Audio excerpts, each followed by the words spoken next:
Қайырлы күн баршаңызға. Сіздермен Мөлдір Адылхан. Бүгін сіздерге ең дәмді булочка рецебімен бөлісетін боламын. Қайта-қайта жасап жегіңіз келетін болады.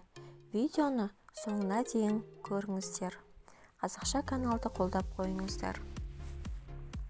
Қажетті заттар: сүт, ашытқы, 1 жұмыртқа, май, 2 жұмыртқа керек болады тестасына, тұз, ұн және қант. Жылы сүтімізді ыдысқа құямыз, артынан ашытқы салып әбден араластырып 10 минутқа қойып қоямыз. Өйткені ашытқы жақсы жұмыс жасайтынын көреміз. Содан соң барып 2 жұмыртқаны қосамыз. Барлық ингредиенттер описаниеда жазулы тұр. Сол жерден қарап, жазып өздеріңізге түртіп алыңыздар. Осыдан соң қантты саламыз. Оны да әбден араластырамыз.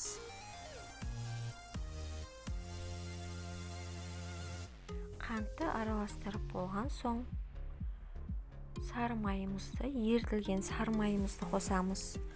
Барлық ингредиенттер жылы күйінде болған дұрыс. Содан соң ұнымызды салып, тұзымызды саламыз. Електен өткізілген ұнды салу керек. Сол кезде пышный әдемі болады. Ұнды жаймендеп үстіне салып, жақсылап тұрып қолға жабыспайтын қамыр илеуіміз керек. Қасықтың көмегімен жаймендеп салып, содан соң қолмен илеу керек.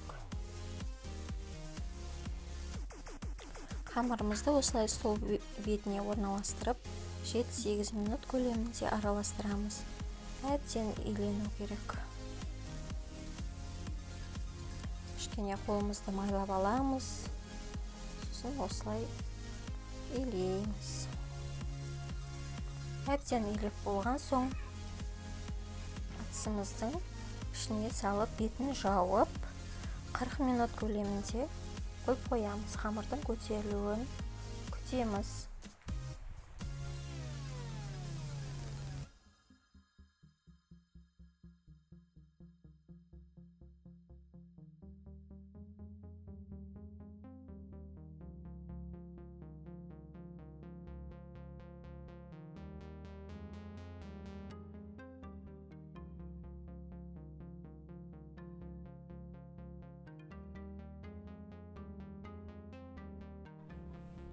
Мен 2 рет қамырды қайтарып иледім. Ал сіздер бірінші көтерілгеннен ақ булочкаларыңызды жасай берсеңіз де өте әдемі болып шығады.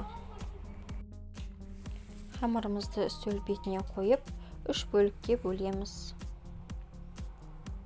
Осылай бөлген соң әдемілеп дөңгелектеп, сосын жаямыз.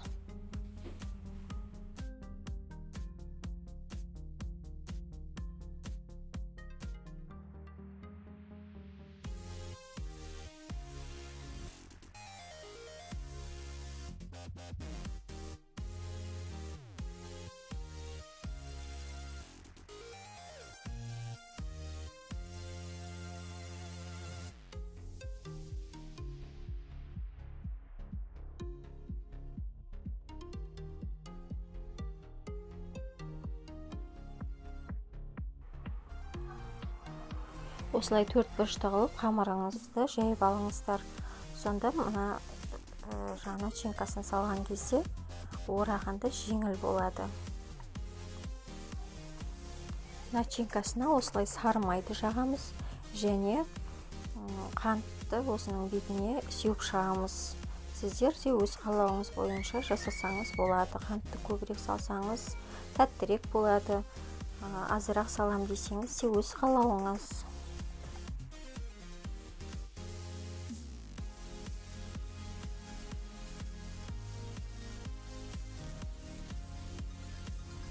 Начинкасын салып болған соң осылай рулет түрінде ораймыз.